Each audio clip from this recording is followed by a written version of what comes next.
अस्सलाम वालेकुम। Programme night addition में हम आपको खुशामदीद कहते हैं। नाजरीन, ऑपोजिशन और हुकूमत के दरमियान कशीदा माहौल के बावजूद हुकूमत की तरफ से एक अच्छा इनिशिएटिव लिया गया है। वज़ीर आज़म ने नैब कवानीन में तरमीम और इंतखाबी इस्लाहात पर मुज़ाकरात के लिए 10 रुकनी कमेटी तश्कील दी है। वज़ीर आज़म की बनाई गई इस 10 रुकनी सियासी कमेटी में अपोजिशन से मुज़ाकरात का जो टास्क है ये परवेज़ खट्टक और शाह महमूद कुरैशी के सुपुर्द किया गया है। 10 रुकनी सियासी कमेटी में परवेज़ खट्टक, शाह महमूद कुरैशी, फवाद चौधरी, शेख रशीद, शफकत महमूद, आमिर कियानी, सैफुल्लाह न्याजी और शिबली फराज भी शामिल होंगे। सियासी कमेटी जो है ये इंतखाबी इस्लाहात, नैब कवानीन में तरमीम और अपोजिशन से मुज़ाकरात करेगी और फिर रोज़ाना की बुनियाद पर वज़ीर आज़म से भी मुलाकात करेगी और अपडेट करेगी। गुज़श्ता रोज़ भी वज़ीर आज़म की जानिब से इंतखाबी इस्लाहात के लिए पार्लिमानी कमेटी बनाने के लिए स्पीकर कौमी असम्बली को ख़त लिखा गया था, मगर वज़ीर आज़म के इस इक़दाम को अपोजिशन की जानिब से हर्फ़े तनकीद बनाया जा रहा है।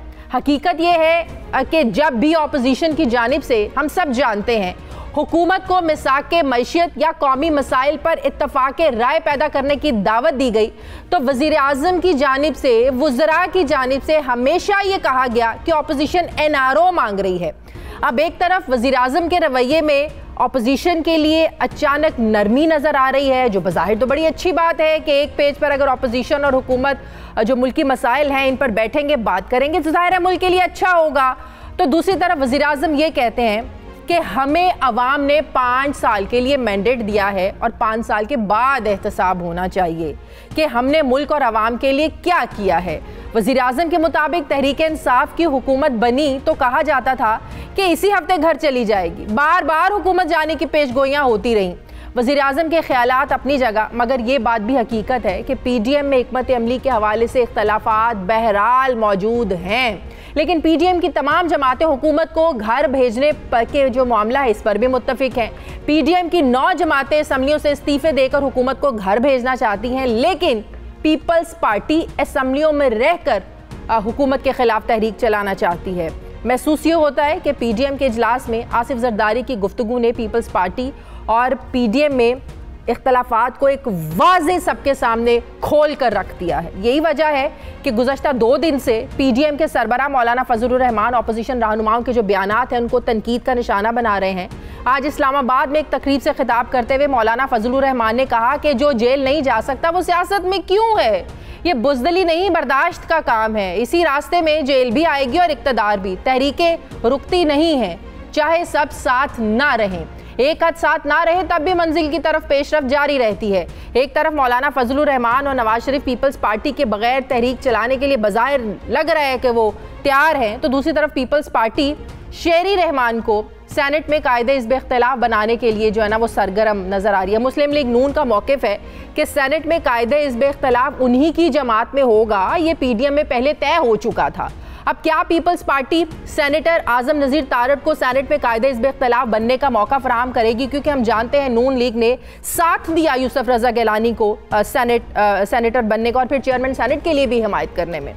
फिर अब ये तो आने वाला वक्त बताएगा कि पीपल्स पार्टी इनके उम्मीदवार की हिमायत करती है या नहीं करती। मगर पीपल्स पार्टी की सेंट्रल एग्जीक्यूटिव कमेटी इस्तीफ़ों के मामले पर 4 अप्रैल को क्या फैसला करेगी, जाहिर है ये PDM के सियासी मुस्तकबिल के लिए बड़ा अहम होगा। अब एक तरफ मुस्लिम लीग नून को पीपल्स पार्टी की क़यादत टफ टाइम दे रही है, तो दूसरी तरफ नैब ने मरियम नवाज को जाती उमरा में 1500 किनाल अराजी की गैर कानूनी मुंतकली की जो इन्वेस्टिगेशन है इसके लिए 26 मार्च को बुलाया है। अब सवाल ये है कि क्या अपोजिशन का एहतसाब और नैब कवानीन पर मुज़ाकरात की जो दावत है, क्या ये इकट्ठे चल सकते हैं? अपोजिशन हुकूमत की जो दावत है इसको कबूल करेगी? मैं बात कर रही हूँ, मुझे ज्वाइन कर रहे हैं मुस्लिम लीग नून के सीनियर रहनुमा हैं और तर्जुमान हैं मरियम नवाज के और नवाज शरीफ के, मोहम्मद ज़ुबैर साहब। अस्सलाम वालेकुम, बहुत बहुत शुक्रिया ज़ुबैर साहब आपका। ज़ुबैर साहब, ये तो बज़ाहिर तो बड़ी अच्छी बात है कि इस कशीदा माहौल में भी हुकूमत जो है वो अपोजिशन के साथ बैठना चाहती है, बात करना चाहती है, इंतखाबी इस्लाहात पर बात करना चाहती है, नैब कवानीन पर बात करना चाहती है। लेकिन हम ये भी जानते हैं कि पहले भी जब नैब कवानीन पर आप लोग बैठे तो एक जो वुज़रा थे कहने लगे, वज़ीर आज़म भी कहने लगे कि आप लोग NRO मांग रहे हैं। तो आपकी बात जो हुकूमत की ये पेशकश है इन मसाइल पर बात करने की आप लोगों के साथ, आप लोग तैयार हैं इस पर बात करने के लिए? बिल्कुल भी नहीं बैठेंगे। और इसी तजर्बे के बेसिस पर नहीं बैठेंगे कि ये इसको इस्तेमाल करना चाहते हैं कि ये देखें हमने इनको कहा कि नैब कवानीन में तरामीम करनी है तो ये देखें कैसे भागे हुए आए हैं और फिर वो जो प्रिलिमिनरी नोट्स होते हैं उसमें बैठ के झूठ बोलते हैं और ऐसा तासुर देते हैं। मैं आपको एक सिर्फ एग्जांपल देता हूँ। मिसाल के तौर पर आपकी डिस्कशन होती है कि हम कहते हैं कि जी एक FIA का इदारा है, एक एंटी करप्शन है, एक नैब है। तो नैब के पास लिमिटेड रिसोर्सेज हैं, सब लोग कंप्लेन करते हैं, कोर्ट्स ने भी कहा है, सुप्रीम कोर्ट ने भी कहा है कि आप प्रोसिक्यूशन अपना पर फोकस करें। तो इसलिए हमने ये सजेस्ट किया था उस वक्त पहले कि 1 बिलियन तक के जो केसेस हैं उसको आप एंटी करप्शन और FIA हैंडल करें और 1 बिलियन से ऊपर हैं तो नैब करें। अब इन्होंने क्या कहना शुरू कर दिया कि ये PMLN और PVP ये कह रही है कि 1 बिलियन तक आप करप्शन करने दें। अब ये कितनी खराब बात है और कितनी घटिया तरीन बात है और हम उसको एक्सप्लेन कर करके थक जाते हैं। मैं आपको सिर्फ एक एग्जांपल दिए। तो इसी तरह से जब मैं आपके नाजरीन के लिए बताना बड़ा जरूरी है कि देखिए नैब बना था 1999 में। नॉर्मल तरीके कार ये होते दुनिया भर में कि एक पीरियड होता है जिस तक आप पीछे जा सकते हैं कोई भी चीज को निकालने के लिए, इन्वेस्टिगेशन के लिए। किसी मुल्क में 6 साल होता है, 5 साल होता है, 10 साल होता है मैक्सिमम। नैब ने स्पेशल किया कि जी 1985 में एक नई पौध आई थी पॉलिटिशियंस की, तो हम इसको एक्सटेंड करते हैं अप टू 85। वो 99 में किया था और वो आप सिर्फ 5-6 साल ऊपर लेके जा रहे थे देन द स्टैंडर्ड लॉ। अब हम 2021 में बैठे हैं और अब भी आप 1985 तक जा सकते हैं। अब मुझे आप ये बताएं कि 1986 में अगर कोई चीज हुई थी मेरे से मिसाल के तौर पर, तो मैं उसका 35-36 साल के बाद कैसे डॉक्यूमेंट्स रख सकता हूं? मरियम नवाज का आपने जिक्र किया था। अब मरियम नवाज की एग्जांपल ले लें या आप किसी की भी मेरी एग्जांपल ले लें कि मैं जब सियासत में था ही नहीं, पब्लिक ऑफिस होल्ड ही नहीं करता था, तो मैं गवर्न होता था पाकिस्तानी टैक्स लॉ से, जिसमें मुझे 6 साल के बाद कोई सवाल नहीं पूछा जा सकता था। अब उसके बाद में सियासत में अब ये कह रहे नहीं 85 तक मौका आप लोगों को भी मिला था, 5 साल हुकूमत में आप भी रहे। नहीं, मुझे समझ आ रही है, आप बिल्कुल सही कह रहे हैं। पीपल्स पार्टी भी 5 साल हुकूमत में रही है। सर बहुत अच्छा मौका था, अगर इन्हीं चीजों को बुनियाद बनाते हुए आप लोग तरमीम कर लेते, या शायद फिर आप लोगों के जहन में भी नहीं था ये सब कुछ आपके गले पड़ जाएगा, पीपल्स पार्टी के जहन में भी नहीं था कि हमारे जहन में था। अच्छा, तो फिर क्यों नहीं किया? हमारे जहन में शाजिया इसलिए नहीं किया था, एक तो पहले गलती का इतराफ, लेकिन सबसे बड़ी वजह जो थी वो PTI ने हमारे ऊपर जो सर पर जो वार किए थे, उस वक्त अगर हम नैब के कानून में कोई चेंजेस करते, जाहिर है नैब के कानून में चेंजेस का मतलब ये है कि वो जो सख्त काला कानून है जिसकी इंटरप्रिटेशन काला तरीन तरीके से होती है, अगर हम चेंज करते तो ये कहते हैं देखें ये करप्शन कर रहे हैं और ये चेंज करना चाहते हैं। सबसे बड़ा मसला पाकिस्तान में ये है कि ट्रस्ट ही नहीं था, तो आप किसके साथ कोऑपरेट करके लेजिस्लेशन करते? और अब हमारा मौक़िफ़ ये है कि हमने भुगत लिया में अगर मिसाके जमहूरियत मामलात हो सकता था तो सर मिलके आप लोग ये भी कर सकते थे, नैब कवानीन में तरमीम कर सकते थे आप लोग। मैंने तो आपको सिर्फ एक रीजन बताया, लेकिन एक उसमें देखें नैब कवानीन, एक होते हैं कवानीन शाजिया, हमारे थाने के कानून हैं, लेकिन मैं और आप और पूरा पाकिस्तान इतराज करता है कि थानों में जिस तरह से ट्रीट किया जाता है वो कानून में नहीं लिखा हुआ। सो जो नैब ने किया है, जिस तरह मरियम नवाज को चौधरी शुगर मिल केस में इन्वेस्टिगेशन से पहले, इंक्वायरी से पहले आपने अरेस्ट कर लिया और हवाला देते हैं कि ये इख्तियार है चेयरमैन नैब को इख्तियार है। Chairman NAB has to explain that logic कि इस वक्त मैं क्यों अरेस्ट करने जा रहा हूं। भाई एक इंक्वायरी स्टेज है, फिर इन्वेस्टिगेशन स्टेज है, फिर रेफरेंस स्टेज है, फिर ट्रायल होता है।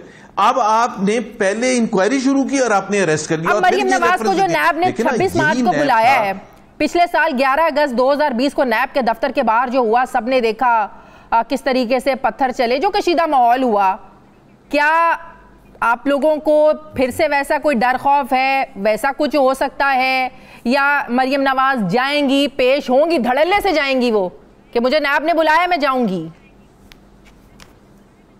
बाय द वे पहली दफा भी धड़ल्ले से गई थी, नैब ने दरवाजे बंद कर दिए थे, नैब ने कहा था आप यहां से चली जाएं, वो वापस मुड़ के आई थी और उन्होंने जाके हमने दरवाजे खटखटाए थे कि हम पेश होना चाहते हैं, तो नैब वहां से भागा था, मरियम नवाज नहीं भागी थी। तो आप जाएंगी 26 मार्च को? धड़ल्ले से जाएंगी, लेकिन इंशाअल्लाह ताला जरूर जाएंगी। बिल्कुल ठीक। अच्छा, ये अब और दूसरी बात मैं ये भी बता दूं, दूसरी बात मैं ये भी बता दूं शाजिया, मरियम नवाज जेल जाने से नहीं डरती हैं।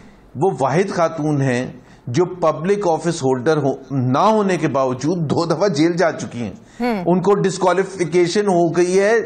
डिस्क्वालिफिकेशन उसको होती है जो कि पब्लिक ऑफिस होल्डर रह चुका होता है या होता है।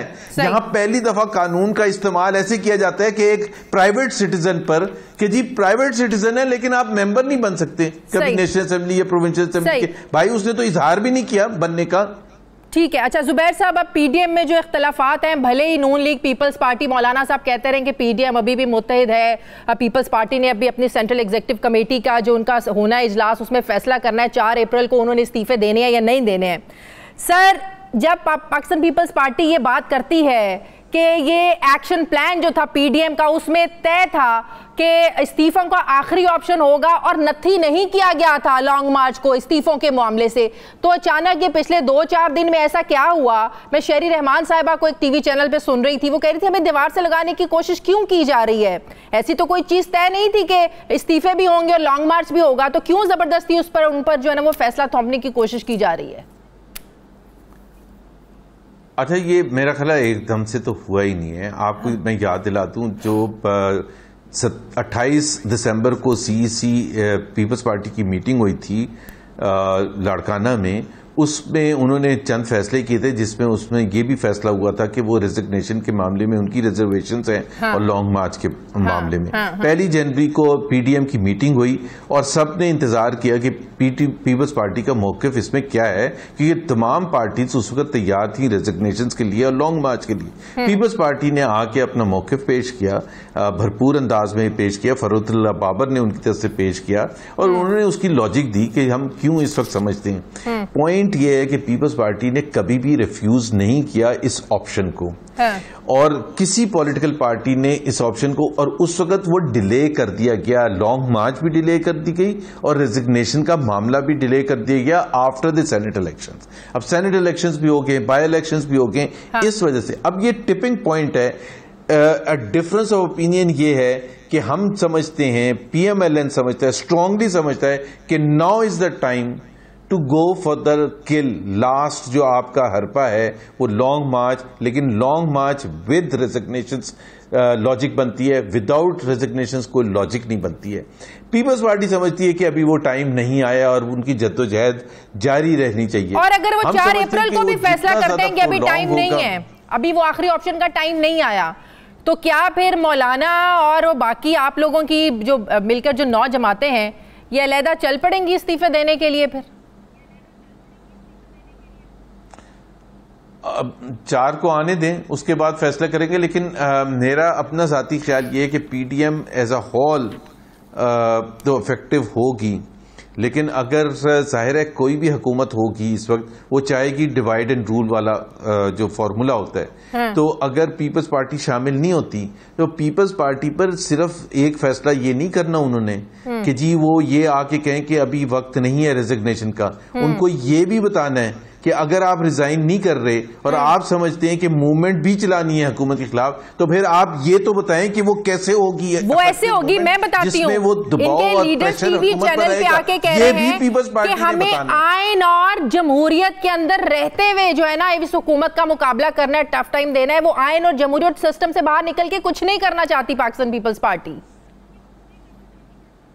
नहीं तो एक तो हम कौन सा कह रहे हैं कि हम आइन से बाहर, हमारी तो जंगी आइन की बालादस्ती के लिए। हम कब कह रहे हैं कि आइन से बाहर निकल के हम कुछ करें?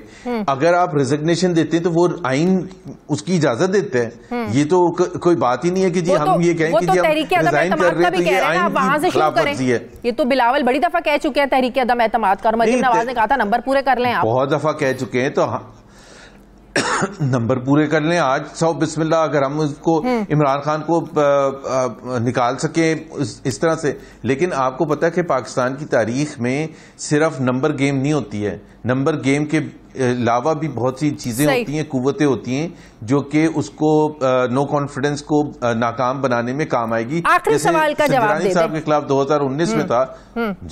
जी आखिरी सवाल का जवाब दे दें। अब सेनेट में ऑपोजिशन लीडर के लिए अब क्या झगड़ा है? क्या पीडीएम में ये चीज तय नहीं थी कि आप लोग हिमायत करेंगे, गिलानी साहब की सेनेटर बन गए, चेयरमैन सेनेट के लिए भी उनको आप लोगों ने जो है ना वो सपोर्ट करना था, और फिर गफूर हैदरी को मौलाना साहब की जमात के हिस्से में आना था, डिप्टी चेयरमैन वो भी उनके हिस्से में आना था।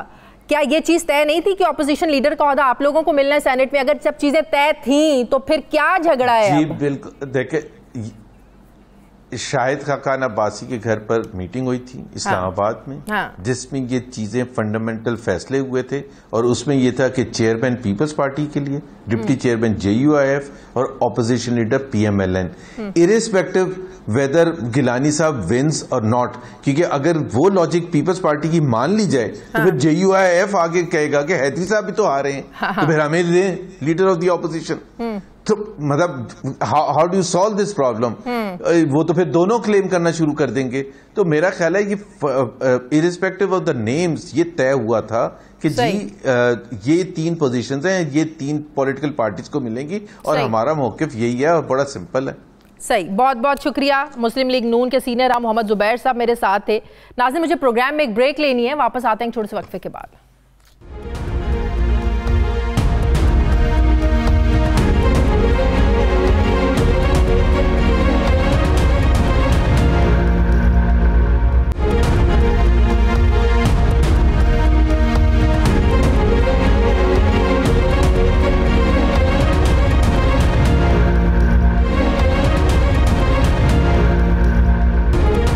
ब्रेक के बाद एक बार फिर से आपको खुशामदीद कहते हैं वफाकी वजीर बराए science and technology Fawad Chaudhry साहब ने मुझे ज्वाइन किया। अस्सलाम वालेकुम, बहुत बहुत शुक्रिया फवाद चौधरी साहब आपका। फवाद चौधरी साहब, अभी जुबैर साहब मेरे साथ प्रोग्राम में थे, मैंने उनसे पूछा कि हुकूमत का बड़ा अच्छा इनिशिएटिव है इस कशीदा माहौल में, जब हुकूमत और अपोजिशन में पिछले 2.5 सालों से कशीदगी चल रही है, आप लोगों को वो आप लोगों के साथ बैठना चाहते हैं, इंतखाबी इस्लाहात पे बात करना चाहते हैं, मुख्तलिफ मसाइल हैं, नैब कवानीन में तरमीम उसका मामला है, आपके साथ बैठ के बात करना चाहते हैं।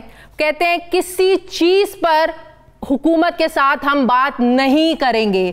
जब भी इनके साथ बात करने के लिए बैठते हैं, वज़रा जो हैं, वज़ीर आज़म जो है, वो हमें NRO का जो है ना वो ताने देना शुरू हो जाते हैं। सर, ऑपोजिशन तो आप लोगों के साथ बैठने को तैयार नहीं है, कि बावजूद आप लोगों ने कि अच्छा इनिशिएटिव लिया, क्या करेंगे आप लोग? नहीं, देखिए, जुबैर साहब तो पार्लियामान का हिस्सा नहीं है, लिहाजा जुबैर साहब का या मरियम नवाज का या नवाज शरीफ साहब का मौक़िफ़ इस पर कोई बहुत अहमियत नहीं रखता। PMLN के अंदर भी 2 धड़े हैं या 2 सोचें हैं। एक सोच है जो पार्लियामेंट के अंदर है, जो निज़ाम का हिस्सा है, वो लोग और तरह सोचते हैं। जो लोग पार्लियामेंट का हिस्सा नहीं है, जो निज़ाम में इस वक्त शामिल ही नहीं है, वो लोग ज़ाहिर है कि डिस्ट्रक्शन चाहते हैं। वो चाहते हैं कि ये निज़ाम ख़त्म हो तो हमारा कोई बारी लगे, और जुबैर साहब हों या मरियम बीबी हों या नवाज शरीफ साहब हों, ये दूसरी ग्रुप का हिस्सा है। लेकिन आज राजा परवेज़ अशरफ साहब से मुलाकात हुई स्पीकर साहब की, उसके साथ बाकी लोग जो हैं उनसे गैर रस्मी बातचीत जो है वो हुई है। तो सारी अपोजिशन इस मौके से फ़ायदा उठाना चाहती है। पाकिस्तान के अंदर ये जो एक बड़े डायलॉग की इब्तिदा हो रही है, मैं समझता हूँ ये बड़ा खुश आइंद है, और एक बहुत बड़ी अपॉर्चुनिटी है, एक बहुत बड़ा मौका है पाकिस्तान की सियासी जमातों के लिए कि वो निज़ाम के इस्तेहकाम के लिए अपना किरदार अदा कर सकें। पीपल्स पार्टी हो सकता है आप लोगों के साथ बात करने के लिए तैयार हो जाए, नून लीग किसी सूरत आप लोगों के साथ बैठने के लिए तैयार नहीं है। मुझे ये बताइएगा कि जो 10 रुकनी सियासी कमेटी कायम की है, आप भी उसका हिस्सा हैं, नैब कवानीन में तरमीम पर बात होनी और एक इंतखाबी इस्लाहात, लेकिन जो स्पीकर साहब जो कमेटी बना रहे हैं, क्या ये 2 अलग अलग हैं या ये एक ही जो है ना वो 10 रुकनी सियासी कमेटी उसी का हिस्सा है, जो स्पीकर वाली कमेटी भी है? देखिए जी, ये कमेटी तो खैर कोई नहीं है, कोई इस तरह की कमेटी को नहीं है, ना ही कोई फॉर्मल कमेटी है।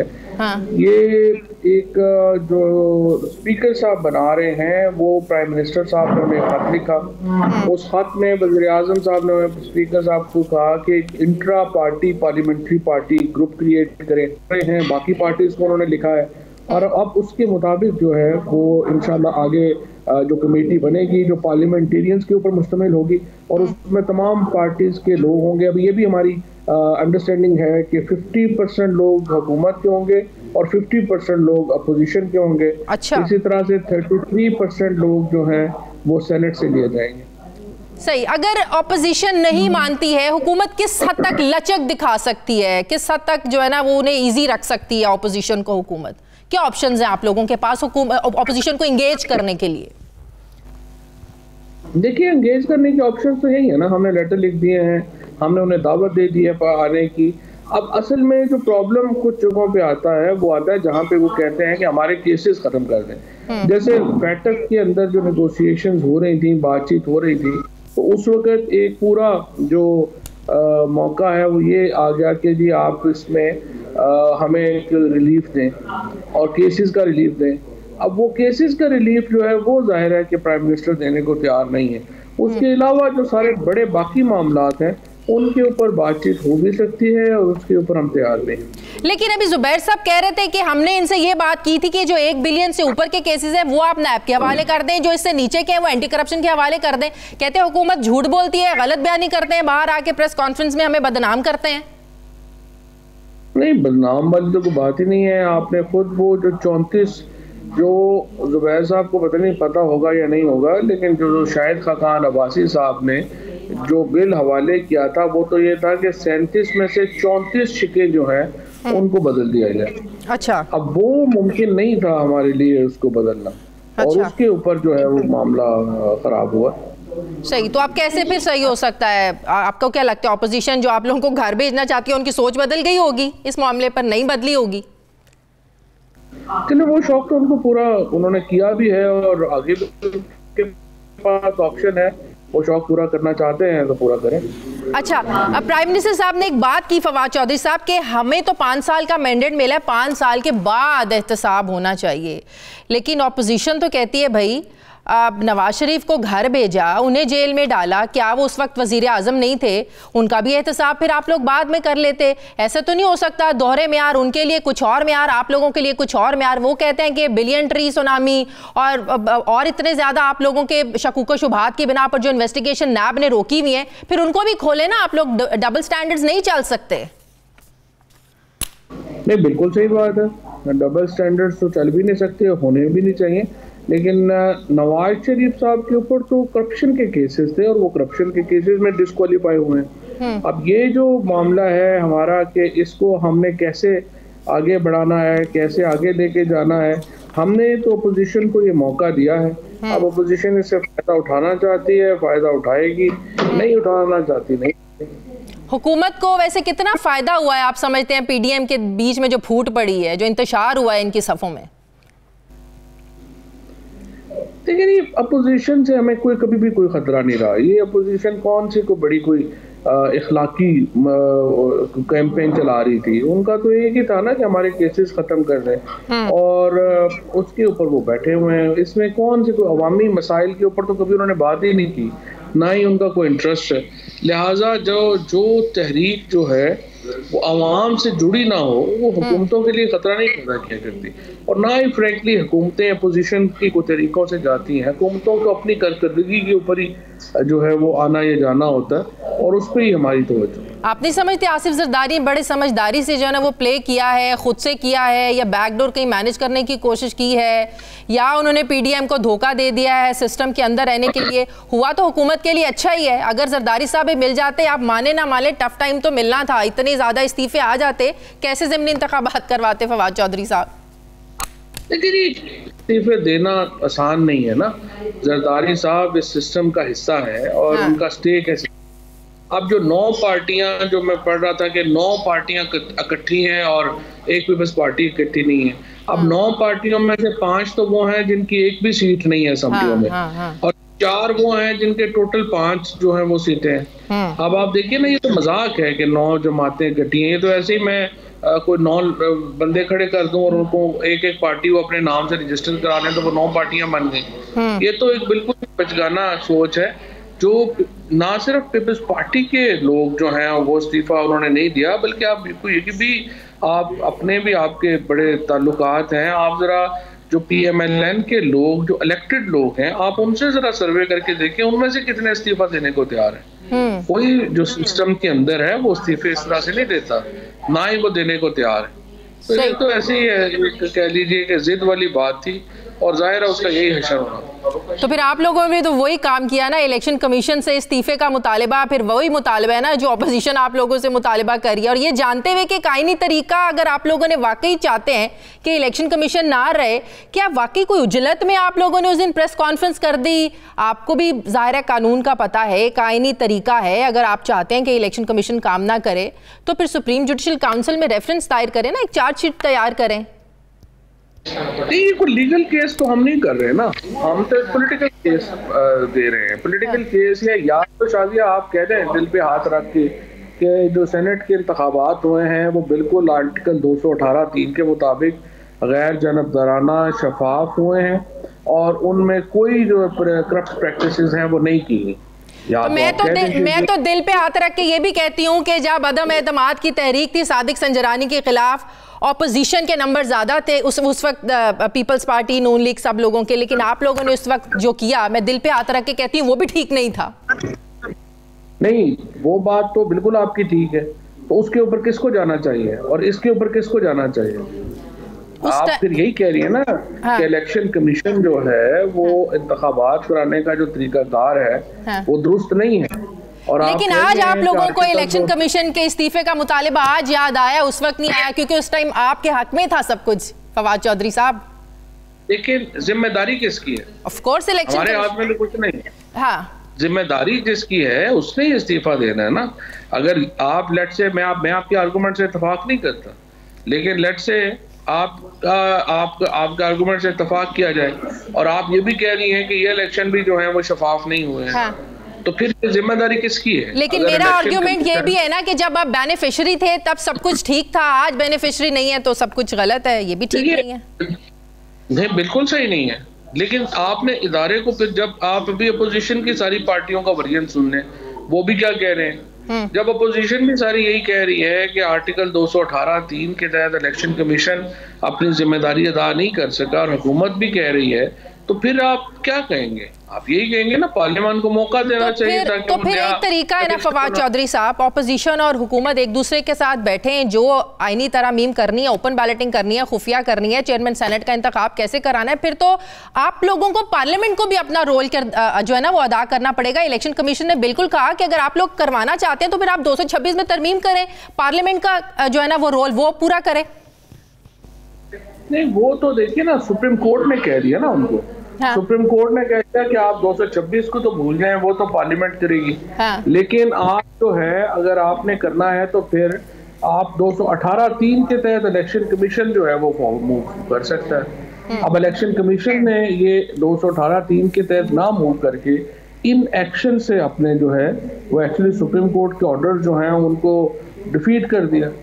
अब जाहिर है कि ये तो इलेक्शन कमीशन की कोताही थी, सही, और इसके ऊपर उनको जो है वो करना चाहिए। अच्छा, एक सवाल का जवाब दें, क्या ये बात दुरुस्त है कि विफाक में कुछ वुज़रा के कलमदान तब्दील होने जा रहे हैं? फवाद चौधरी को भी कहा जा रहा है इत्तलात का कलमदान लेने का, आप कुछ रिलक्टेंट हैं या ये चाह रहे हैं कि एडिशनल आपको ये दे दिया जाए? मुराद सईद का कोई कलमदान चेंज होने जा रहा है, किस हद तक सदाकत है और वाकई क्या मिल रहा है आपको कोई नया कलमदान फवाद चौधरी साहब? पहली बात तो ये है कि ये तो प्राइम मिनिस्टर साहब का प्रेरोगेटिव है कि वो किसको कहाँ पे किसको क्या रखते हैं, मिनिस्टर बनाना या ना बनाना या करना, तो ये तो उनका प्रेरोगेटिव है। दूसरी बात ये कि मुझे कहा गया है, मुझे नहीं कहा गया, ना ही मुझे किसी ने कहा है, और ऐसी कोई बात मेरे साथ नहीं। अगर आपको इत्तलात का कलमदान मिले, आप खुश उसलूबी से उसको एक्सेप्ट करेंगे? ये जब कोई कहेंगे तो देखेंगे, अभी इससे पहले क्या कमेंट करें। बहुत बहुत शुक्रिया, बहुत बहुत शुक्रिया। वफाकी वज़ीर science and technology Fawad Chaudhry साहब मेरे साथ थे। मुझे प्रोग्राम में एक ब्रेक लेनी है नाज़रीन, वापस आते हैं छोटे से वक्फे के बाद।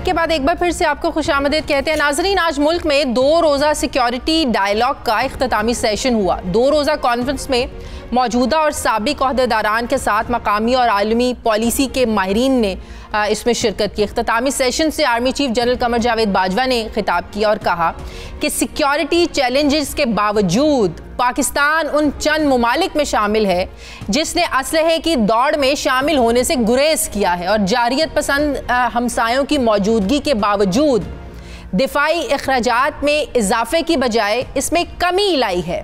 हम अपने हमसाया ममालिक से मुज़ाकरात के ज़रिए तमाम जो मसाइल हैं बाइज़्ज़त तरीके से हल करने के लिए तैयार हैं, जिसको किसी दबाव का नतीजा ना समझा जाए। आर्मी चीफ ने मसला कश्मीर पर बात करते हुए कहा कि भारत से कशीदगी की बड़ी वजह ही मसला कश्मीर है। खित्ते में अमन के लिए पुरअमन तौर पर कश्मीर का हल ज़रूरी है। जनूबी एशिया में गुर्बत और नाखानदगी के खात्मे के लिए ज़रूरी है कि काम करें बजाय ये कि आपस में लड़ें। आर्मी चीफ का कहना था कि अमेरिका और तालिबान के दरमियान मुआहिदा पाकिस्तान की कोशिशों से हुआ। आर्मी चीफ ने सी पैक के हवाले से कहा कि ये एक अहम इक्तसादी मंसूबा है, लेकिन पाकिस्तान को सिर्फ सी पैक की आंख से देखना गैर मंतकी है। गुज़श्ता रोज़ सिक्योरिटी डायलॉग के इफ्तिताही सेशन से खिताब करते हुए वज़ीर-ए-आज़म इमरान खान ने भी शुरका को मसला कश्मीर की अहमियत से आगाह किया था। मसला कश्मीर के हवाले से बात करते हुए प्राइम मिनिस्टर ने कहा था कि हम तो अपनी कोशिशें कर रहे हैं, लेकिन अब इंडिया को पहला कदम उठाना पड़ेगा। हम अब भी ये उम्मीद करते हैं कि इंडिया अक़वाम मुत्तहिदा के चार्टर के तहत कश्मीरियों को उनका हक़ राय दे ही दे ताकि वो अपनी तकदीर का फैसला खुद करें। इस्लामाबाद में मुनक़िदा इस 2 रोज़ा सेशन में मुल्क को दरपेश चैलेंजेस के अलावा जिस तरह कश्मीरियों के हुकूक की बात की गई है, मसला कश्मीर पर बात की गई है, इससे मुकम्मल ये चीज़ वाज़े होती है कि हुकूमत और अफवाज पाकिस्तान न सिर्फ कश्मीरियों के साथ खड़े हैं बल्कि इस मसले के हल के लिए पुरअमन तरीके से बात करने को भी तैयार हैं। इसी पर मैं बात करूंगी। मुझे ज्वाइन कर रहे हैं वज़ीर-ए-आज़म के मुशीर बराए कौमी सलामती डॉक्टर मोईद यूसुफ साहब। अस्सलाम वालेकुम, बहुत बहुत शुक्रिया डॉक्टर साहब आपका। डॉक्टर साहब, आज army chief general Qamar Javed Bajwa ने सिक्योरिटी डायलॉग के इख्तितामी सेशन में बड़ी अहम बातें की, खासकर हमसायों को लेकर के हम अपने हमसायों के साथ तमाम जो गैर मामूली मसाइल हैं उसको पुरअमन तरीके से बावकार मुज़ाकरात से हल करना चाहते हैं और हमेशा पाकिस्तान ने ऐसा ही जेस्चर दिया है। हमें याद है प्राइम मिनिस्टर भी जब इक़्तिदार में आए, वज़ीर-ए-आज़म इमरान खान ने भी भारत को ये मैसेज दिया था कि आप 1 कदम बढ़ाएं, हम 10 कदम आगे बढ़ाएंगे। लेकिन आर्मी चीफ ने भी ये बात की जो मसला कश्मीर ही इन मसाइल के हल में सबसे बड़ी रुकावट है। तो सर, जब तक मसला कश्मीर हल नहीं होगा, हम भारत को जितनी मर्जी मुज़ाकरात की दावतें दे दें, पुरअमन तरीके से बात कर लें, आप समझते हैं कि ये बर्फ पिघल सकती है पाकिस्तान और भारत के बीच में? शायद ये 2 चीज़ें हैं ना इकट्ठी चल रही हैं। अब जब डायलॉग की आपने बात की है तो सारा मुद्दा ही ये है कि पाकिस्तान कॉम्प्रिहेंसिव सिक्योरिटी की बात करना शुरू हो गया है और खुल के बात कर रहा है, उस पर कंसेंसस है और वो लोग समझ रहे हैं पता नहीं क्या तब्दीली। ये तो बात हमेशा होती थी, अब उस पर एक पॉलिसी डायरेक्शन आ गई है, विजन आ गई है और वो क्या है कि भाई इक्तिसादी तरक्की होगी तो आप अपने कॉमन सिटीजन को महफूज कर सकते हैं और जब तक इक्तिसादी तरक्की नहीं होगी तो आपकी अस्करी कुव्वत जो है उसको और बढ़ाने में आपको मुश्किल पेश आएगी। ये कोई नई चीज़ नहीं है, लेकिन बहरहाल एक डायरेक्शन ज़रूर है पाकिस्तान की। अब इसमें मैं ये कहूँगा कि जब आप खित्ते की बात करते हैं तो खित्ते के अमन के बगैर तो आगे नहीं जा सकता ये मामला। जब साउथ एशिया सबसे कम कनेक्टेड है दुनिया में तो वो बात आगे नहीं जा सकती। ये जब मैं बात कर देता हूं और अगर यहाँ पे आप फुल स्टॉप लगा दें तो फिर ये बात हो सकती है कि जी इसका तो मतलब है कि हम अपने तमाम कोर इंटरेस्ट से हट जाएंगे। उस पर मैं ये वाजे कर दूं, कल वज़ीर-ए-आज़म साहब ने, आज आर्मी चीफ ने, फॉरेन मिनिस्टर उनके बाद बोले थे, वही बात है जो हम पिछले 4-5 महीने से कर रहे हैं। क्या अमन चाहते हैं, तैयार हैं। हिंदुस्तान ने, उनको खुद मालूम है 5 अगस्त 2019 को एक बहुत बड़ी गलती की, उस पर नज़रसानी कर लें, पीछे हटें, स्पेस क्रिएट हो, इनेबलिंग एनवायरनमेंट, बात हो सकती है। अगर वो वहाँ से पीछे नहीं हटना चाहते, अगर उनका ये ख्याल है कि वहीं बैठे रहेंगे और मामला ठीक हो जाएंगे, तो ऐसा नहीं हो सकता। मैं आज कोशिश कर भी लूँ, फ़र्ज़ करें आज मैं कोशिश कर लूँ, बात आगे जा ही नहीं सकती। क्योंकि देखिए ये तो एक मज़ाक़ेज़ सी बात है कि लोग कहते हैं कि जी ये पाकिस्तान ने छोड़ दिया या नहीं किया। पाकिस्तान तो बार बार ये बात कर रहा है कि जब तक राइट ऑफ सेल्फ डिटर्मिनेशन नहीं मिलेगा आगे बात नहीं चल सकती। दुनिया से हमारी क्या एक्सपेक्टेशंस हैं, अब हैं भी या नहीं है दुनिया से हमारी एक्सपेक्टेशंस? हम हमेशा अक़वाम मुत्तहिदा के चार्टर के मुताबिक इस हल की बात करते हैं, क्या दुनिया इसमें अपना कोई रोल प्ले नहीं कर सकती है? हमेशा भारत ये बात करता है हमारा इंटरनल मामला है, ये हमारा अंदरूनी मामला है, ये हमारा ज़ाती मामला है, लेकिन जब दुनिया ने कश्मीर पर बात करना शुरू की उससे वाज़ेह हुआ कि ये भारत का इंटरनल मामला नहीं है। तो दुनिया के बीच में पड़े बगैर आप समझते हैं ये मसला हल हो सकता है? लेकिन अब पहली तो बात है, अगर दुनिया ने बात करना शुरू की तो हमें थोड़ा सा ये भी बात तस्लीम करनी चाहिए कि ये कोशिशें हुई, काविशें हैं हुकूमत की, सिस्टम की, जिसकी वजह से बात उठी है, को खुद से तो नहीं आ गई। उसमें कश्मीरी डायस्पोरा का बहुत रोल है, कश्मीरी खुद। एक तो ये बात। दूसरी बात ये है कि देखें, बदकिस्मती से ओवरनाइट हल तो नहीं है, लेकिन हम दो ट्रैक्स पे चल रहे हैं। एक, दुनिया को कह रहे हैं कि भाई आप शामिल हो और वो चीज़ करें जो हक है कश्मीरियों का, जो आपने वादा किया हुआ है। ये को मेरे सिर आपके सिर एहसान नहीं करेगी दुनिया, उन्होंने वादा किया हुआ है। दूसरा ट्रैक क्या है कि अपनी इक्तिसादी तरक्की पे फोकस करें, इकोनॉमिक सिक्योरिटी को सामने लाएं, ताकि वो कुव्वत भी बन जाए कि ना कशकोल हो, इंडिपेंडेंट फॉरेन पॉलिसी हो, और डट के, मजीद डट के, अभी भी हमें बिल्कुल अनअपॉलोजेटिकली बात करनी है, मैं तो बार बार कहता हूँ, लेकिन और डट के बात कर सके। इन दोनों ट्रैक्स पे हम चल रहे हैं, लेकिन कोर इंटरेस्ट पे कॉम्प्रोमाइज़ की जो बात मैं सुनता हूँ कभी, तो मैं हंसता हूँ कि देखिए, अगर मैं कह दूँ आज, आपका ख्याल है कश्मीरी रेजिस्टेंस छोड़ देंगे? वो जो 7 दहाइयों से सुन रहे, देख रहे हैं, उनका सोचें कि वो तो ऐसे खड़े हैं कि हिंदुस्तान की पूरी फौज उनके पीछे लगी हुई है, कुछ नहीं कर सकी। तो ये बातें छोड़ें। पाकिस्तान इकोनॉमिक सिक्योरिटी की बात कर रहा है, करता रहेगा, अमन की बात कर रहा है, करता रहेगा, कोर इंटरेस्ट पे खड़ा है, खड़ा रहेगा, ये तीनों इकट्ठे चलेंगे। तो डिसइंफो लैब का भी जो तहकीकात हैं वो भी हम लोगों के सामने है। इन सब भारत के प्रोपेगेंडा जो हैं, साजिशें इनके होते हुए, क्या भारत पे ट्रस्ट किया जा सकता है? मेरा तो हमेशा जहन में एक ही सवाल आता है, हम जितनी मर्जी कोशिशें कर लें, जितना मर्जी जो है ना उनको अमन का पैगाम दे दें, लेकिन जो कहते हैं ना कि पीठ में छुरा घोंपना, भारत की वो शुरू से एक चाल रही है पाकिस्तान के खिलाफ। अब आप अफगानिस्तान की जमीन को कैसे इस्तेमाल करता है भारत पाकिस्तान के खिलाफ? क्या भारत वो मुल्क है जिस पे पाकिस्तान ट्रस्ट कर सकता है? देखिए, तारीख तो ये रही है, इसमें तो कोई शक नहीं, आप बिल्कुल ठीक कह रही हैं, तारीख तो यही रही है। और दुनिया माने ना माने, हमें तो मालूम है, ये जो डोसियर हमने दिया है ये कहाँ से आया? ये उन्हीं करतूत से नजर आ रहा है ना। वो तो आपकी बात ठीक है, लेकिन वो अंग्रेजी का डिक्टम है, ये कोल्ड वॉर में, सर जंग में इस्तेमाल होता था, ट्रस्ट बट वेरीफाई। तो अगर ऐसे मैकेनिज्म्स वो बनाएंगे कि नजर आए कि वो सही चीज कर रहे हैं, वेरीफाइबल है, तो फिर बात आगे चल सकती है। लेकिन बेवकूफ़ तो हम भी नहीं है, तारीख तो हमें भी मालूम है, तो इसमें कोई घबराने की बात नहीं है। We are the confident player here. हम हैं जिसको दुनिया सराह रही है, हम हैं जो पोजीशन ऑफ स्ट्रेंथ से बात कर रहे हैं। अगर सही काम करेंगे तो हम आगे जाएंगे, और अगर वो सही काम नहीं करेंगे तो बात आगे जा ही नहीं सकती, हम चाहें या ना चाहें। बिल्कुल सही। अच्छा, अफगानिस्तान में भी जाहिर है अमन होगा तो पाकिस्तान में अमन होगा, ये एक हकीकत है, इससे कोई नजरें नहीं चुरा सकता, इस हकीकत से कोई इनकार नहीं कर सकता।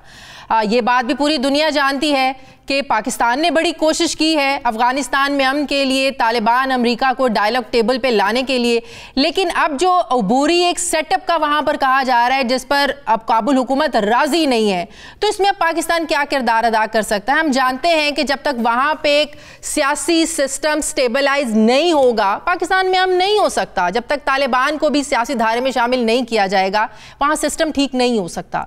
तो ऐसे में अब पाकिस्तान क्या कर सकता है? देखिए, पाकिस्तान वहाँ पे अमन नहीं ला सकता। वो अफगान हुकूमत, तालिबान और अफगानिस्तान की बाकी सियासी कुव्वतों ने लेके आना है। बाहर से पाकिस्तान सिर्फ फैसिलिटेट कर सकता है, सारों को अर्ज कर सकता है कि फ्लेक्सिबिलिटी शो की जाए, और उस पर पाकिस्तान दिन रात काम कर रहा है। अमेरिका अब तो पब्लिकली मानता है। तो हम वही चीज़ कर सकते हैं, जो कर सकते हैं करेंगे, लेकिन अमन आना ना आना ये अफगानिस्तान का फैसला है।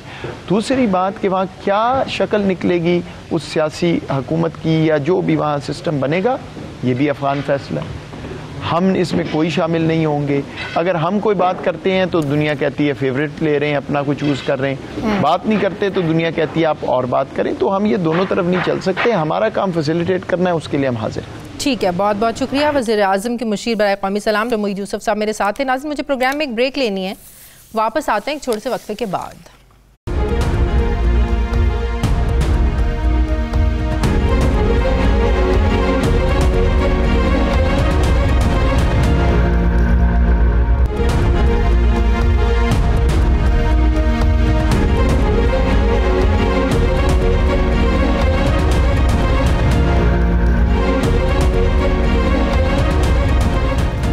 ब्रेक के बाद एक बार फिर से आपको खुशामदीद कहते हैं। नाज़रीन, हुकूमत ने IMF के प्रोग्राम की बहाली के लिए इनकम टैक्स तरमीमी बिल 2021 कौमी असम्बली में पेश कर दिया है। इस बिल का मकसद टैक्स इस्तिस्ना को ख़त्म करना है ताकि आइंदा माली साल 2021-22 में कौमी ख़जाने में 150 अरब रुपए जमा किया जा सके। हुकूमत ने अपना टारगेट अचीव करना है।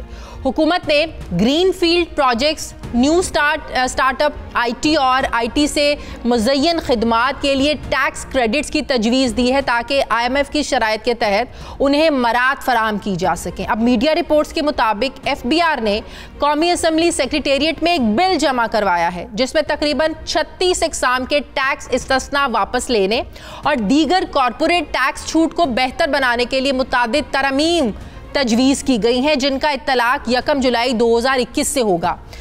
Corporate income tax reform IMF की तजवीज़ के मुताबिक है। IMF के तखमीने के मुताबिक कॉरपोरेट इनकम टैक्स रिफॉर्म से 1 खरब 40 अरब रुपए का रेवेन्यू हासिल होगा। इनकम टैक्स तरमीमी बिल 2021 कौमी असम्बली का जो आइंदा इजलास होगा इसमें पेश किया जाएगा। बिल के तहत गैर मुनाफा बख्श तंजीमों के लिए टैक्स रजीम आसान बना दी गई है। ताहम टैक्स क्रेडिट को पेश की सूरत हाल बशमूल इनकम टैक्स रिटर्न की फाइलिंग और मुतल्लिका साल के विद होल्डिंग टैक्स स्टेटमेंट से मुंसलिक कर दिया गया है। इनकम टैक्स ऑर्डिनेंस में एक नई दफ़ा 65F मुतारिफ करवाई जाएगी ताकि सिंध में कोयले की कान से मुंसलिक अफराद और कंप्यूटर सॉफ्टवेयर्स या IT से मुतालिक खिदमात की बरामद या IT की खिदमात पर 100% टैक्स क्रेडिट मिल सके। अब एक तरफ हुकूमत कानून साजी के जरिए टैक्स इस्तिस्ना की पॉलिसी को ख़त्म करना चाहती है, तो दूसरी तरफ IT के शोबे से वाबस्ता जो अफराद हैं, ये हुकूमत की जानिब से तजवीज़ करदा ये जो कवानीन हैं, इनके कंसर्न्स हैं, तहफ़्फ़ुज़ात हैं, ख़दशात हैं। पाकिस्तान सॉफ्टवेयर हाउसेज एसोसिएशन ये समझती है कि IT सेक्टर को जो टैक्स इस्तिस्ना 2025 तक दिया गया है, इसको बरकरार रखना चाहिए हुकूमत को। IT का शोबा पाकिस्तान के लिए रेवेन्यू ला रहा है, इसे छेड़ना नहीं चाहिए। पाकिस्तान को IT के सेक्टर से $2 अरब रेवेन्यू मिलने की तवक्को है और अगर हुकूमत IT सेक्टर का साथ देती है तो ये मज़ीद बढ़ भी सकता है। हुकूमत के टैक्स लगाने के फैसले से आलमी सतह पर सरमाया करने वाले जो लोग हैं उनका जो एक एतमाद है वो ख़त्म हो जाएगा। IT माहिरीन ये समझते हैं कि हुकूमत IT की सनत को FBR के हवाले ना करे। FBR की टैक्स क्रेडिट रिजीम पॉलिसी की शराइत कारोबार को मजीद मुश्किल बना देंगी। अब ये सारा मामला है क्या, मैं बात करूंगी। मुझे ज्वाइन कर रहे हैं Barkan Saeed, chairman Pakistan software houses association. अस्सलाम वालेकुम, बहुत बहुत शुक्रिया बरकान साहब आपका। हमें अगर आप अपने कुछ कंसर्न्स आसान अल्फाजों में बता दें जो आम देखने वाला एक शख्स जो है वो समझ सके कि अगर हर सेक्टर में टैक्स लग रहा है तो IT सेक्टर में ऐसी क्या खास बात है जो ये चाहते हैं कि हमें इस्तिस्ना जो 2025 तक दिया है ये मिलता ही रहे, इसको खत्म नहीं होना चाहिए। थैंक यू वेरी मच जी। सबसे पहले तो मैं ये बात करना चाहूँगा, फर्स्ट ऑफ ऑल आपने बहुत अच्छा एक्सप्लेन किया। पूरी दुनिया में जो एक्सपोर्ट सेक्टर होता है उसको टैक्स लेने का जरिया नहीं समझा जाता, क्योंकि टैक्स वो आपको एक्सपोर्ट्स फॉरेन एक्सचेंज ला के देता है जो आपके मुल्क की ज़रूरत है। इसी वजह से तो आप IMF के पास जा रहे हैं ना। हमारी पूरी दुनिया में जो कंपटीशन है, इंडिया, फिलीपींस, बांग्लादेश, वहां पे ये स्टैंडर्ड टैक्स एग्जेम्पशन है जो एग्जिस्ट करती है और इसी नाम से एग्जिस्ट करती है और बिल्कुल इसी तरह की एग्जिस्ट करती है, बल्कि उन मुल्कों में और भी बहुत सारे बेनिफिट दिए जाते हैं। तो अगर आप फॉरेन एक्सचेंज लाने की वजह से IMF के पास जा रहे हैं तो जो सेक्टर आपको सबसे ज्यादा फॉरेन एक्सचेंज ला के दे सकता है, आप उसी पे क्यों FBR की तलवार लटकाना चाह रहे हैं और क्यों उसको FBR के हवाले करना चाह रहे हैं? कंसर्न तो सिंपल सा है। अभी आप अगर कोई भी बंदा है वो अपनी इनकम दिखाता है कि जी मैं ये बाहर से लाया हूं, ये IT की इनकम है, उसको एग्जेम्पशन मिल जाती है 100%। अब ये डिसीजन FBR का कमिश्नर करने जा रहा है। क्या ये गवर्नमेंट अपने FBR के कमिश्नर पे इतना ट्रस्ट करती है कि अपने फास्टेस्ट ग्रोइंग सेक्टर को उसके हवाले करना चाहती है कि वो हर साल उसके सामने पेश हो, अपना सबूत दे कि हाँ जी हमने ये डॉक्यूमेंट भी फाइल किया है, हमने ये डॉक्यूमेंट भी डाला है, हमने ये डॉक्यूमेंट भी डाला है। डॉक्यूमेंट देना कोई मसला नहीं है, बट बात यह है कि अभी जो प्रोसेस ऑटोमेटिक है कि मैंने सिर्फ ये प्रूव करना है कि जी मैं आईटी की इनकम लेके आया हूँ, स्टेट बैंक के थ्रू लेके आया हूँ, प्रॉपर लीगल चैनल से 100% वाइट मनी लेके आया हूँ, अभी मुझे ऑटोमेटिक मिल जाती है। लेकिन अब उसको खत्म करके देखिए हमारे यहाँ तो ये मिसाल दी जाती है ना, तरक्की याफ्ता ममालिक में जितने भी आपके इंडस्ट्रीज चलती हैं, जितने भी आपकी मैशत है, सब डॉक्यूमेंटेड होती है। तो आप उससे भी जब आपका टैक्स रेवेन्यू जनरेट होता है, फिर वो आपके ज़ाहिर है लोगों पर इस्तेमाल होता है, लोगों की फलाह बहबूद पर वो पैसा जो है ना वो खर्च होता है। जब आईटी सेक्टर ये रिलीफ मांगेगा तो दूसरे सेक्टर्स क्या तहफ़्फ़ुज़ात उनको नहीं होंगे कि आईटी सेक्टर को आप क्यों स्पेशल जो है ना वो इतनी फेवर दे रहे हैं? फिर बाकी कहेंगे हमारा क्या कसूर है, हमसे क्यों टैक्स ले रहे हैं आप? देखिए जी, हर मुल्क की जो जितने भी एक्सपोर्ट सेक्टर हैं, जिस तरह फॉर एग्जांपल टेक्सटाइल सेक्टर है, वो उसको आपने रिलीफ दिया हुआ है, आप उससे 1% टैक्स कलेक्ट करते हैं 25 साल से, उसके अलावा कैश रिवॉर्ड भी देते हैं। क्यों देते हैं? क्योंकि आपको देना चाहिए। इसी तरह हमारा आईटी का सेक्टर है, अगर ये आप इसको ग्रो करना चाहते हैं, देखें अगर सिंपल सी इकोनॉमिक्स है, अगर कोई सेक्टर इस वक्त आपको साल में $10 अरब एक्स्ट्रा ला के दे दे तो क्या आपके मसाइल हल हो जाएंगे या नहीं? सिंपल सी बात है। क्या सऊदीया या दुबई अपने वहां पे टैक्स लगाते हैं? वो तो ऑयल बेचते हैं, एक्सपोर्ट रेवेन्यू डॉलर्स आता है, उससे अपने मुल्क चलाते हैं, राइट? तो अगर आपको कोई सेक्टर डॉलर ला के दे रहा है तो आपने डिसाइड करना है कि आपने टैक्स किस सेक्टर से कलेक्ट करना है। आईटी पे आप अगर टैक्स लगाना चाहते हैं एज अ गवर्नमेंट, आप देखें अभी भी वो क्रेडिट रिजीम में हमें डाल रहे हैं, लेकिन अभी क्लैरिटी नहीं है, एक बिल्कुल अनक्लियर सिस्टम है जिसमें हमारी डॉक्यूमेंटेशन नहीं एक्चुअली बढ़ेगी, हैरेसमेंट बढ़ेगी। डॉक्यूमेंटेशन क्या होती है जी? अभी हम आप लोग कह रहे हैं हमारी हैरेसमेंट बढ़ेगी, प्राइम मिनिस्टर कहते हैं कि अगर डायरेक्ट टैक्स नहीं लगेंगे तो फिर इनडायरेक्ट टैक्सेस से जो आम आदमी है वो पिसता है ना। फिर अगर डायरेक्ट टैक्सेस इतने बड़े बड़े सेक्टर्स पे नहीं लगेंगे, फिर हम जैसे लोग जो है, एक आम आदमी है, उसको इनडायरेक्ट टैक्सेस के जरिए जो है ना वो उस पर बोझ डाला जाता है। देखिए हमारे सेक्टर पे जितनी भी लोकल हम काम करते हैं उस पर टैक्स है, हम अभी भी दे रहे हैं। 29% कॉर्पोरेट टैक्स जो स्टैंडर्ड है, हम उसकी बात नहीं कर रहे, हम सिर्फ एक्सपोर्ट सेक्टर की बात कर रहे हैं। देखिए जब हम इंटरनेशनली जाते हैं तो हम पाकिस्तान को बेच रहे होते हैं, पाकिस्तान की सर्विसेज सेल कर रहे होते हैं। सही। अगर मैं एक चीज़ ₹1 में बेच रहा हूँ और अगर वो टैक्स लगने की वजह से ₹1.5 में हो गई है तो वो अब मैं नॉन कम्पेटिटिव हो जाऊँगा। बांग्लादेश जैसे ममालिक इस वक्त अगर आप बांग्लादेश में सेटअप करें तो वो अपने एक्सपोर्टर को हर $100 लाने पे $10 अपनी तरफ से देते हैं कि बस डॉलर लेके आओ, हमसे $10 ले लो। क्यों वो ये करते हैं? वो बहुत समझदार मुल्क है ना, इस वक्त बेहतरी की तरफ जा रहे हैं, काफी सारे उनके इंडिकेटर्स हमसे बेहतरी की तरफ जा रहे हैं। तो आप लोगों ने अपने कंसर्न्स हुकूमत के साथ, मुल्क में हुकूमत के साथ आप लोगों ने शेयर करे अपने ये जो कंसर्न्स हैं? जी बिल्कुल, हमें लास्ट वीक ही ये पता लगा कि ये हमारे साथ होने जा रहा है। जिस टाइम ये टेबल बिल हुआ पेश तो हमने उसके बाद हमारी प्राइम मिनिस्टर टास्क फोर्स का भी मेंबर हूं मैं, उसकी तरफ से हमने लेटर लिख दिया है प्राइम मिनिस्टर को और अपने कंसर्न्स शेयर कर दिए हैं। और अभी हम कल जो है पाशा की तरफ से भी लेटर लिख रहे हैं और कन्वे कर रहे हैं अपने कंसर्न्स। बहुत बहुत शुक्रिया chairman Pakistan software houses association Barkan Saeed साहब मेरे साथ है। Thank you very much. नाज़रीन हमारे प्रोग्राम का वक्त खत्म हो गया है, फीडबैक जरूर दीजिएगा, अपना ख्याल रखिएगा, मुझे इजाजत दीजिए, अल्लाह हाफिज।